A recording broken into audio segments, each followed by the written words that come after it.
You had Red and White grocery store, you had Pickering's antique shop on one side, you had, on the other side, you had the new town hall, also the fire station, East Bloomfield house, which was vacant at the time, Cut's grocery store, and there was another barber shop. And then when you went down Main Street, yes. Yeah. Oh, okay. Oh, I'm sorry. Yep. Like this? Like this? Yeah. Okay. I thought my voice was lying up anyway. It is. And then when you went across the Bloomfield line, you had Lord Brothers on one side and Cartwright and Morrison on the other. And then in downtown, you had the Bennett Hardware, you had the dentist, you had Lakis's, you had Baldwin's IGA, you had the bank, you had another barber shop, and then of course you had the Park Hotel. And then across the street you had Stewart Caves. And of course the fun thing that we always had was we all went and washed our cars in the down across from Caves. Then on the other side of the street you had the GLF and the other GLF. And then you had Hawkins gas station, post office, and Bennett's used hardware store.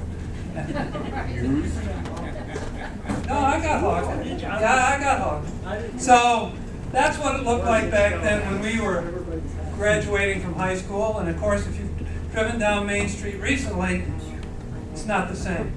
But that gives you an idea of what we were used to. But you know, then we were unique. I think probably our class was the most infamous class to come out of Bloomfield now and back then and since. Yes, right.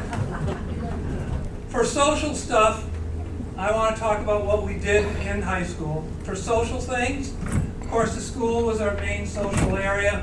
We used to all go to the roller skating parties every year, or every week it seemed like. I guess it was more every other week. And then during basketball season, we all went to the basketball games. Unfortunately, there were no girls playing at that point. It was just boys. Title 7 or Title 8, whatever it is, set it up. That was good for Doug because he got his daughters to play. But that was the other thing we did. We also did our dances. Each class had a dance. We had one freshman year, I think was Swing into Spring, I think somebody told me. And then for sophomore year it was Rhythm of the Rain. And then of course we had our junior prom and our senior ball. But we didn't do and then of course we had our junior play, You Can't Take It With You, which we all enjoyed. And I have to admit, John Pickering looks much better at 68 now than he did dressed up. And I haven't played the xylophone since. And Obie, oh there you are. Obie, have you done any modeling yet for Judy since then? No. So, but that was a lot of fun. But we also did some other stuff in school as well.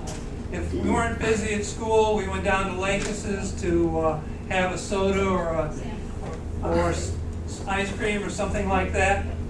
I'm sorry, excuse me.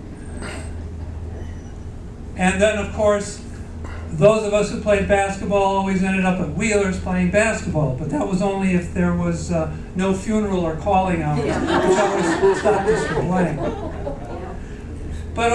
But we also did things in Canandaigua. Canandaigua, of course, the big thing we did in Canandaigua was go when we were younger, we went to Roseland. Or we went to Kershaw Park.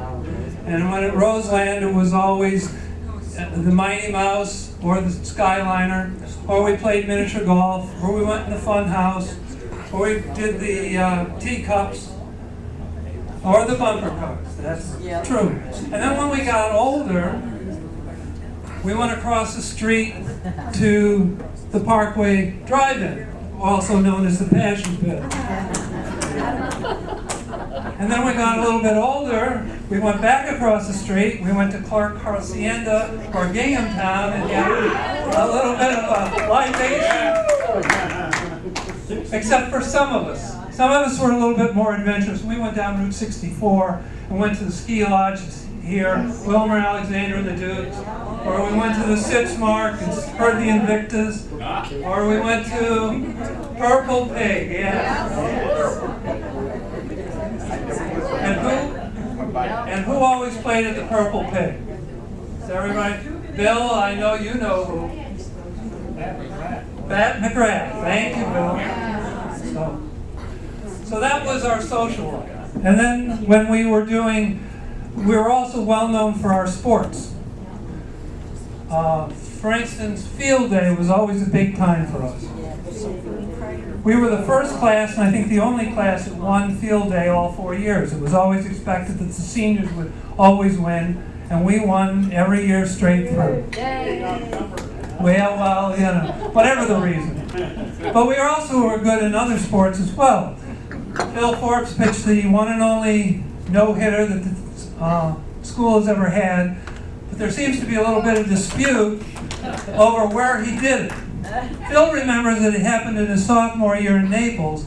I remember, and several other people remember, being here in Bloomfield against Red Jacket, and Joel Schaefer hit the winning home run. It was a 1-0 game. So I don't know.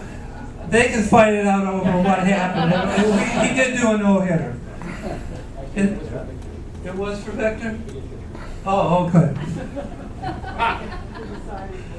It was a defense, right, Doug? It was a defense that got him a good game. Thank you. Then, of course, the other two sports we were very good in was soccer, which we were undefeated both our junior and senior year. Dick Bird was the county scoring leader our junior year. But unfortunately, every first round of the playoffs, we ended up playing Red Creek, which is in Wayne County for those who need to know, and lost both times on one goal margins, and they went on to win the states, and we ended up going home. And then also in basketball, we made the sectionals in our senior year. In the junior year, we lost on a play-in game. And in our senior year, we played Wheatland Shiloh and won, and lost at Alfred Elman in Wayland. So we were pretty good at that as well. Also, one thing I wanted to talk about, which was a little unique, is we had the first club that was not school sponsored, called the Drifters. And that was made up of Dwayne Ayers, Steve Woodard, Jim Gagne, Al Holland, John Pickering. And they got together on a regular basis and tried to customize cars, did a pretty good job on it, had their own jackets with the Drifters' names on it, but it created a little bit of havoc because Mr. Reither was concerned that they were a gang. Just Dwayne? Just Dwayne? Okay.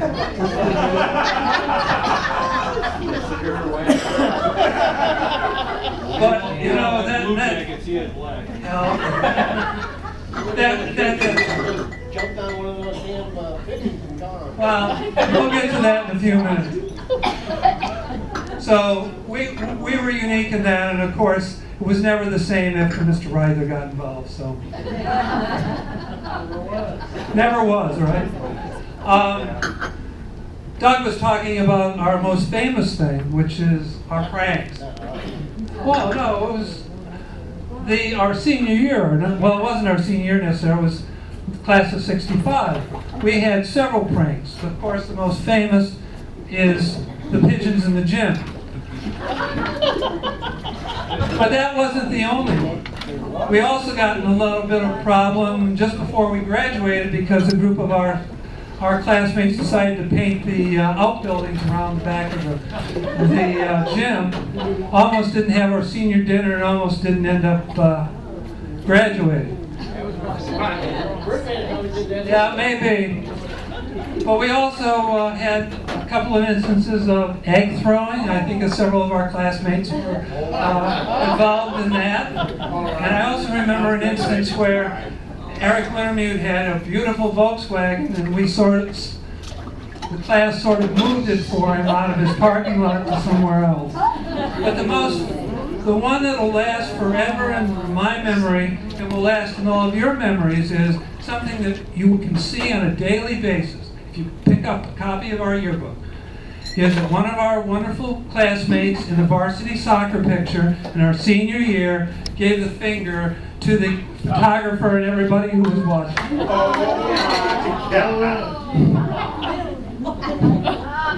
So we will always lend an infamy for that.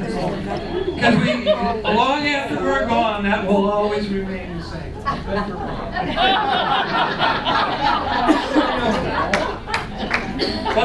But the main thing I wanted to talk about is the will. And I have copies of the will, which I will give out after I'm through. And I promise it'll only take about 5 or 6 minutes to go through this. The issue is, I studied that will very closely, and some of them are very easy. Like Doug here, gave best wishes to both Miss Reed and Mr. Lewis on their next time that because they left when we did, on their new jobs. So that was easy. Al Holland and Sally Morley just were happy to get out, so they just had an opportunity to leave. Jack Shellman gave to Miss Allen his ability to think fast, which I'm not sure exactly what that meant, but that's what he gave. Jim Gagne gave one of the best. He gave to Miss Baker a book of 2,000 excuses accumulated during 4 years of work of how to talk your way out of trouble with a library.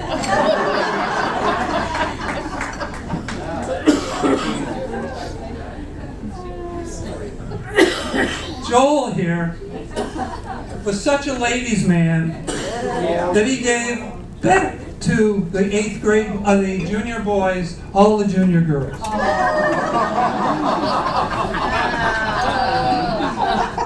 think if you flipped that around, it would have been. Bill, and I don't understand this, maybe Bill can explain it to me, gave all his new ties to Mr. Murphy. You don't remember? You don't recall? And this one really has got me, and maybe Nancy can help me on this. She gave to Trina Schnichter the ability to get the right color in her hair. I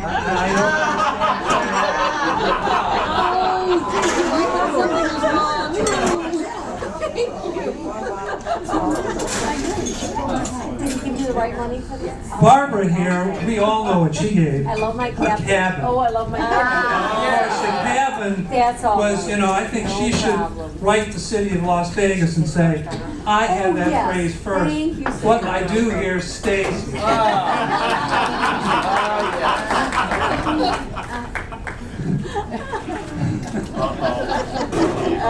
Jackie here, she and Faith, who was over on the other side, and again, I don't understand this either, gave to Mr. Lewis and Mr. Murphy their, and I still don't understand, their coloring books.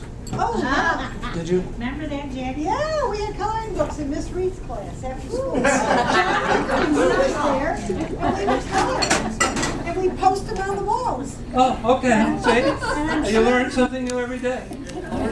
Remember that thing? Yep. And of course, Sheila gave to Mr. Murphy a dictionary so he could spell her name right.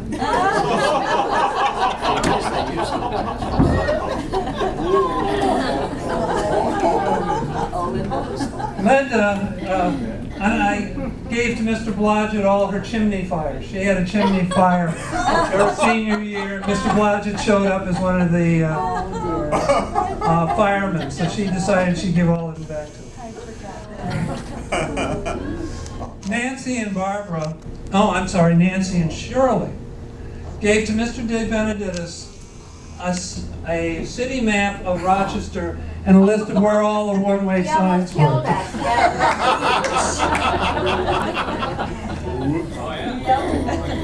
Here it comes. Here it comes, Carl. Carl gave to Miss Allen a stick shift for her F-85. Yes, I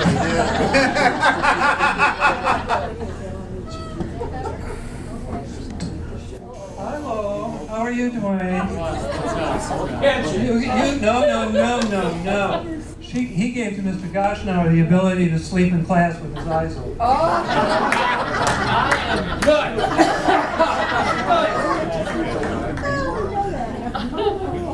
Yes, Phil. You gave to Mr. Lewis the ball and the glove, so you've had I don't even know who Mr. Lewis is. I don't even know. Well, he was very popular. He had more.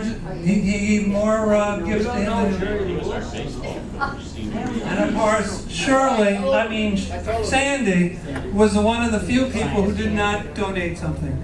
She refused to donate Chuck back to the eights and juniors, and she still hasn't given him back.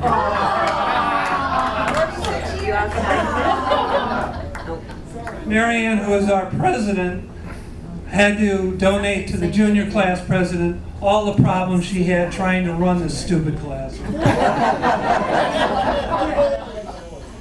Ralph and JP, of course, gave to Mr. Orlando back his study hall.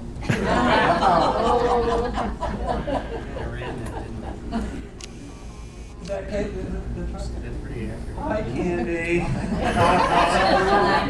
Candy and Joanne gave to Miss Stewart her lockers so that she could see if she could stick more people in that corner.